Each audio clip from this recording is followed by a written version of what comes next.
అనుదినం దేవునితో.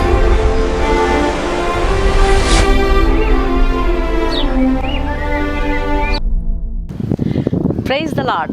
అనుదినం దేవునితోనే కార్యక్రమాన్ని చూస్తున్న మీ అందరికీ మన ప్రభువైన రక్షకుడైన యేసుక్రీస్తు ఘనమైన నామములో వందనాలు. ఈ ఉదయకాలం దేవుని వాక్యం చూసుకుందాం. సామెతల గ్రంథం 4వ అధ్యాయం 25వ వచనం. నీ కన్నులు ఇటు అటు చూడక సరిగాను, నీ కనురెప్పలు నీ ముందర సూటిగాను చూడవలెను. శాశ్వతుడైన దేవుడు మనకు నివాస స్థలం.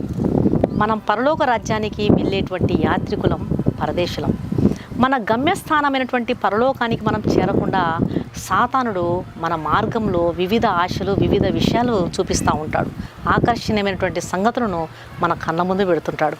పరలోక రాజ్యానికి చేరే ఈ దారిలో, ఈ ప్రయాణాన్ని వాడు ఆటంకపరచడానికి, మన గురిని పాడు చేయడానికి వాడు రకరకాల విశ్వ ప్రయత్నాలు చేస్తుంటాడు. అయితే మనము మన లక్ష్యాన్ని విడిచిపెట్టకూడదు. పరలోకానికి చేరేటువంటి ఈ దారిలో సాతానుడు కలుగజేసే ఆకర్షణీయమైనటువంటి పాపములకు మనం ఎన్నడూ కూడా లోబడకూడదు. భూ సంబంధమైనటువంటి కోరికలు, ఆశలతో శ్రేష్టమైనటువంటి పరలోక స్వాస్థ్యాన్ని మనం వదిలిపెట్టుకోకూడదు. సాతానుడు కలుగజేసే క్షణిక మాత్రపు సుఖము కొరకు పరలోక భాగ్యాన్ని మనం కోల్పోకూడదు. సాధారణంగా యవనస్తులకు అడ్వెంచర్స్ అంటే చాలా ఇష్టం. అలాంటి అడ్వెంచర్ చేయాలి అనేటువంటి ఒక ఆశతో ఒక యవనస్తుడు ఫారెస్ట్ గుండా ప్రయాణం చేస్తున్నాడు. తనతో పాటు ఆయుధాలు కలిగినటువంటి బ్యాగ్ను తీసుకొని ఒంటరిగా అడవి మార్గం గుండా ప్రయాణం చేస్తూ ఉన్నాడు. ఆసక్తితో ప్రయాణం చేస్తున్నటువంటి ఆ యవ్వనస్తునికి దాహం వేసింది. తాను చేరాల్సిన గమ్యస్థానం చేరకుండానే దాహం వేసేసరికి అతను దగ్గరలో ఉన్నటువంటి ఒక చెరువు దగ్గర ఆగి ఆయుధాల సంచిని, తన బ్యాగ్ను పక్కన పెట్టేసి ఇక నీళ్లు తాగుదామని చెరువు గట్టున్న దగ్గర వంగేసరికి అక్కడ చుట్టుపక్కల తేనెటీగలు తిరుగుతూ ఉండడాన్ని చూశాడంట. తేనెటీగలు చూసేసరికి ఇక్కడ దగ్గరలో తేనె పట్టు ఉన్నట్లుంది అని చెప్పి ఆసక్తితో అటు ఇటు వెతికినాడంట. వెతికేసరికి చెరువు పక్కనే ఉన్నటువంటి చెట్టు పైన కొమ్మ మీద తేనె పట్టు ఉండడాన్ని చూసినాడు. ఆ చెట్టు కొమ్మ చెరువు మీదికి వంగి ఉందంట. చూసేసరికి తేనె తినాలి అనేటువంటి ఆశతో ఆ కుర్రవాడు తన దగ్గర ఉన్నటువంటి కర్చీప్ను ఒక పెద్ద కర్రకు చుట్టి ఆ కర్చీప్ను నిప్పు పెట్టి దాన్ని ఆర్పేసి వచ్చినటువంటి పొగతో తేనెటీగలన్నీ పారద్రోలినాడంట. ఆ తర్వాత చెట్టు పైకి ఎక్కి తేనెను తీసుకొని ఎంతో సంతోషంగా తింటూ కూర్చున్నాడంట. ఇంతలో అటువైపు వెళ్తున్నటువంటి ఒక బాటసారి, ఒక పెద్దాయన, ఈ ఫారెస్ట్ గురించి బాగా తెలిసినటువంటి ఒక వ్యక్తి తేనె తింటూ ఉన్నటువంటి కుర్రవాడిని చూసి ఒక సలహా ఇచ్చాడంట. బాబు, అబ్బాయి, ఇది చాలా కీకారణ్యం. ఇక్కడ అడవి మృగాలు చాలా అపాయకరమైనవి. నువ్వు వెళ్ళాల్సినటువంటి గమ్యస్థానానికి చేరకుండా చెట్టుపై కొమ్మ మీద కూర్చొని తేనె తింటూ కూర్చుంటూ నీ యొక్క టైం వేస్ట్ చేసుకుంటున్నావు. అందులో ఈ అడవి మృగాలు నీళ్లు తాగడానికి ఈ చెరువు దగ్గరికే వస్తాయి. కాబట్టి అవి గనక నిన్ను చూసినాయంటే నిన్ను ప్రాణాలతో విడిచిపెట్టవు. అందుకని నువ్వు వెళ్ళాల్సినటువంటి గమ్యస్థానానికి వేగంగా చేరు. అనవసరంగా నీ సమయాన్ని వేస్ట్ చేసుకోవద్దు. తేనె కోసం నీ ప్రాణాల మీదకి తెచ్చుకోవద్దు అని ఆ ముసలాయన ఈ కుర్రవాడికి సలహా ఇచ్చాడంట. అప్పుడు ఈ కుర్రవాడు అనుకున్నాడంట, ఈ పెద్దాయన నా దగ్గర ఉన్న తేనె తీసుకోవడం కోసం ప్లాన్ వేసినట్టున్నాడు. నేను ఇతని మాటలు విని చెట్టు దిగిపోతే మిగిలిన తేనెను ఇతడు తీసుకోవాలని చెప్పేసి ఉద్దేశంతో నాకు సలహాలు ఇస్తున్నాడు అనుకుని మైండ్ యువర్ బిజినెస్ అన్నాడంట. అంతే.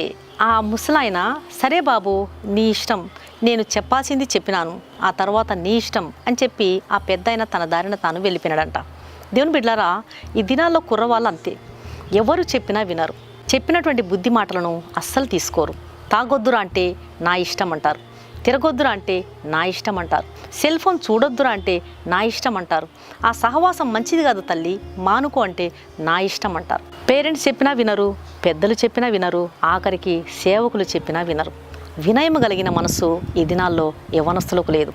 నాకంతా తెలుసు, నేను చేసేదే కరెక్టు, నాకు చాలా జ్ఞానం ఉంది, నేను మంచి యవనస్తుడిని, నాకు బలం ఉంది, జ్ఞానం ఉంది, నాకంతా తెలుసు అనుకుని అలాంటి మనసుతో, మూర్ఖత్వంతో సాధారణంగా యవనస్తులందరూ కూడా ఉంటారు. సలహా ఇచ్చినటువంటి ఈ పెద్ద మనిషి ఆ కుర్రవాడు ఎదిరించి మాట్లాడడం, తిరగబడి మాట్లాడడాన్ని చూసి సరే బాబు, నీ ఇష్టం, నేను చెప్పాల్సింది నేను చెప్పినాను అని చెప్పి తన దారిన తాను వెళ్ళిపోయినాడంట. ఆ ముసలాయన తన దారిన తాను వెళ్ళిపోవడాన్ని చూసినటువంటి ఈ యవనస్తుడు మనసులో అనుకుంటున్నాడు, ఈ కీకారణ్యంలో క్రూర మృగాలు వస్తాయంట, అవి నన్ను తినేస్తాయంట, పాపం నన్ను ఏమనుకుంటున్నాడు ఈ ముసలతను, నేను యవ్వనస్తుడిని, నేను బలవంతుణ్ణి, అవి నన్నేం చేస్తాయి, ఒకవేళ క్రూర మృగాలు వచ్చినా ఎట్లా తప్పించుకోవాలో నాకు బాగా తెలుసు అని ఓవర్ కాన్ఫిడెంట్తో చెట్టు మీద అలాగే కూర్చొని తేనె తింటూ ఉన్నాడంట. కొంతసేపు అయ్యేసరికి పొదల్లోంచి ఒక పెద్ద పులి నీళ్లు త్రాగడం కోసం ఆ చెరువు దగ్గరికి వచ్చిందంట. పెద్ద పులి వచ్చి చెరువులో నీళ్లు తాగుతూ ఉంది. అది చూసి ఈ కుర్రవాడు బిత్తరపోయి కిక్కురు మనకుండా సైలెంట్గా చెట్టు మీదే కూర్చున్నాడంట, సౌండ్ చేయకుండా. ఓయమ్మా, ఆ పెద్దాయన చెప్పింది వినలేదే, అప్పుడే విని నేను చెట్టు దిగిపోయి వెళ్ళిపోయినా బాగుండేదే, అనవసరంగా ఇరుక్కున్నాను అనుకుంటూ బిత్తరపోయి ఆ పెద్ద పులి వంకే చూస్తూ చేతిలో ఉన్నటువంటి తేనె తినకుండా దాని వైపే చూస్తూ ఉన్నాడంట. ఈ కుర్రవాడి చేతిలో ఉన్నటువంటి తేనె కారిపోతూ ఒక్కొక్క డ్రాప్ నీళ్ళలో టప్ టప్ మని పడుతుందంట. ఈ సౌండ్కు నీళ్లు తాగుతున్నటువంటి పెద్ద పులి తల ఎత్తి చెట్టు కొమ్మ మీద కూర్చున్నటువంటి కుర్రవాడిని చూసిందంట. అంతే, కుర్రవాడి గుండెలు జారిపోయినాయి. ఆ పెద్ద పులి చెట్టు ఎక్కలేదు కాబట్టి ఈ కుర్రవాడు ఎటూ చెట్టు దిగి కిందికి చెట్టు మొదలు దగ్గరికి రావాల్సిందే కాబట్టి ఆ పెద్ద పులి నీళ్లు తాగి చెట్టు మొదలు దగ్గర ఈ కుర్రవాడి కోసం ఎదురు చూస్తూ కూర్చుందంట. వీడు చెట్టు దిగిన వెంటనే అది విని తినేయాలనే ఉద్దేశంతో ఆ పులి చెట్టు మొదల్లో కూర్చొని ఉండడాన్ని చూసినటువంటి ఈ కుర్రవాడు అనుకుంటున్నాడు, వసే పులి, నువ్వెంతనే నన్ను గురించి నువ్వేమనుకుంటున్నావే, నేనేమన్నా ముసలోని అనుకుంటున్నావా, లేకపోతే నేనేమన్నా తిక్కవాడిని అనుకుంటున్నావా, నేను తేనె తినేంత వరకు నువ్వు అక్కడే కూర్చుంటే నన్నేమనుకుంటున్నావు, నేను చిన్నగా నీళ్ళలోకి దిగి నాకు ఈత వస్తుంది కాబట్టి ఈత కొట్టుకుంటూ అవతల ఒడ్డుకు వెళ్ళిపోతాను, నువ్వు వెళ్ళిపోయిన తర్వాత మళ్ళీ ఈత కొట్టుకుంటూ యువతల ఒడ్డుకు వచ్చి నా ఆయుధాలు నా బ్యాగ్ తీసుకొని నేను వెళ్ళిపోతాను అనుకున్నాడంట.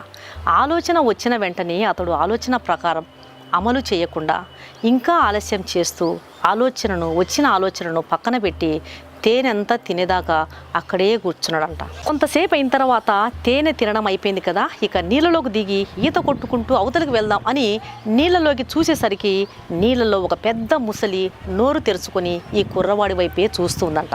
అది చూసేసరికి ఈ కుర్రవాడికి ఆ ముసలతని మాటలు జ్ఞాపకం వచ్చినాయంట.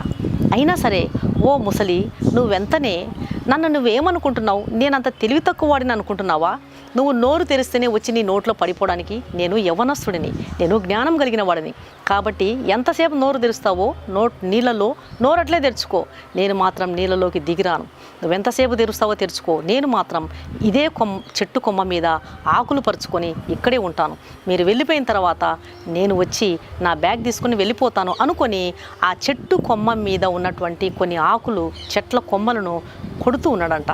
తాను సురక్షితంగా చెట్టుపై పడుకోవడానికి చెట్ల కొమ్మలు విరుస్తూ ఉన్నాడు. అయితే ఆ చెట్టు పైన గూటిలోని గుడ్లను తినడానికి ఒక పెద్ద తాచుపాము చెట్ల కొమ్మలు విరగొడుతున్నటువంటి కుర్రవాడి ముఖంపై కాటేసింది. అంతే, ఆ కుర్రవాడు ఒక్క దెబ్బతో నీళ్ళలో పడిపోయినాడంట. నీళ్ళలో పడ్డ కుర్రవాడిని మొసలి నోట ఖర్చుకొని తిన్నంతా తినగలిగి మిగిలినటువంటి దేహాన్ని విడిచిపెట్టి వెళ్ళిపోయిందంట.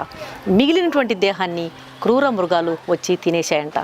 తిరుగు ప్రయాణంలో బాటసారి వస్తూ నీళ్ళ ఒడ్డున ఉన్నటువంటి చేతి వ్రేలను కాలి వ్రేలను చూచి, అయ్యో, ఆ యవ్వనస్తుడు తేనె కోసం అనవసరంగా క్రూర మృగాల పాలైపోయాడే, అనవసరంగా చిన్న వయసులోనే చెప్పిన మాట వినకుండా మూర్ఖంగా ప్రవర్తించి చనిపోయాడే అని చెప్పి బాధపడి తన దారిని తాను వెళ్ళిపోయాడంట. దేవుని బిడ్డలారా, మనము పరలోకానికి వెళ్ళే యాత్రికులం, పరదేశులం. సాతానుడు ఎన్నో పాపాలతో తేనెలాంటి పాపాలను మనకు ఆకర్షణంగా చూపించి వాడు మన దారిని మళ్ళిస్తూ ఉంటాడు. మనం చాలా జాగ్రత్తగా ఉండాలి. ఎవరు ఏ విషయంలో బలహీనులో సాతానుకు బాగా తెలుసు. నువ్వు ఏ విషయంలో బలహీనురాలివో, నువ్వు ఏ విషయంలో బలహీనుడవో, నీ బలహీనత నీకంటే కూడా సాతానుకు బాగా తెలుసు. ఎవరు ఏ విషయంలో బలహీనులైపోతారో సాతానుకు బాగా తెలుసు. వాటిని ఆకర్షణీయంగా వాడు నీ కళ్ళ ముందు ఉంచుతాడు. నీ ప్రయాణాన్ని వాడు ఆపేస్తాడు, నీ గమ్యాన్ని వాడు ఆపేస్తాడు, నీ లక్ష్యాన్ని వాడు చెదరగొట్టేస్తాడు. మోసపోయేవారిని మోసపుచ్చుతూ ఉంటాడు. తాగేవారు తాగుతూ చచ్చిపోయేదాకా వారిని తాగనిస్తూనే ఉంటాడు. చెడిపోయే వారిని తిరుగుతూ చచ్చిపోయే వరకు వాడు సాతానుడు వారి కన్నులకు గుడ్డితనం కలుగజేసి సాతానుడు వారి తెలివిని బంధించి అలాగే నాశనం చేసేంత వరకు వాడు తిప్పుతూ ఉంటాడు. అయితే చెడిపోయినటువంటి వారిని, తాగేవారిని, తిరిగేవారిని, మార్గం తప్పి తిరుగుతున్నటువంటి వారిని దేవుడు తన రెండు చేతులు చాచి, అవిధేయులే ఎదురాడే ప్రజల్లారా నా యొద్దకు రండి, నేను మిమ్మల్ని బాగు చేస్తానని ఆయన తన పిలుపునిస్తున్నాడు. ఆ పెద్ద ఆయనలాగా ఎంతోమంది పెద్దలు, దైవజనులు, దేవుని సేవకులు, దేవుని వాక్యం బోధించేటువంటి వారు బుద్ధి మాటలు చెప్తుంటారు. నీ మార్గం జాగ్రత్త బాబు, ఈ లోకం అనేది అరణ్యం లాంటిది, ఇక్కడ పాము లాంటి, మొసల్లాంటి, పులి లాంటి, క్రూర మృగాల్లాంటి మనుషులు ఉంటారు. వారు అబద్ధాలాడేవారు, అసత్యం మాట్లాడేవారు, అపవిత్రపరిచేవారు, చెడుతనం చేసేవారు, నయవంచన చేసేవారు, తీయనైన మాటలు, తేనెలాంటి మాటలు మాట్లాడుతూ మనల్ని అపాయంలోకి నెట్టివేసేవారు చాలామంది ఉంటారు. అందుకొరకు మనం జాగ్రత్తగా ఉండాలి. ఈ జాగ్రత్త మనకి ఎక్కడ దొరుకుతుంది? ఎవరు మనకు జాగ్రత్తలు నేర్పుతారంటే దేవుని వాక్యం మనం ఎట్లా నడవాలి, ఏ మార్గం ఎలాంటి పరిస్థితులకు దారితీస్తుందో దేవుని వాక్యం మనకు సెలవిస్తుంది. దేవుని వాక్యం మన పాదములకు దీపము, మన త్రోవకు వెలుగై ఉన్నది. కాబట్టి దేవుని వాక్యాన్ని మనం పెడచెవిని పెట్టకుండా జాగ్రత్తగా ముందుకు నడవాలి. మన కన్నులు అటు ఇటు చూడక సరిగాను మన ముందు సూటిగా ఉంచుకొని దేవుని రాజ్యంలోకి చేరాలి. అట్టి కృప ప్రభువు మనకు దయచేయునుగాక. కళ్ళు మూసుకోండి, ప్రార్థన చేస్తాను. పరిశుద్ధుడైన తండ్రి, ప్రేమగల నాయన, నీకు స్తోత్రములు ప్రభువా. ఈ ఉదయకాల సమయంలో తండ్రి, మీరు ఇచ్చినటువంటి శ్రేష్టమైనటువంటి వాక్యాన్ని బట్టి నీకు వందనాలు ప్రభువా.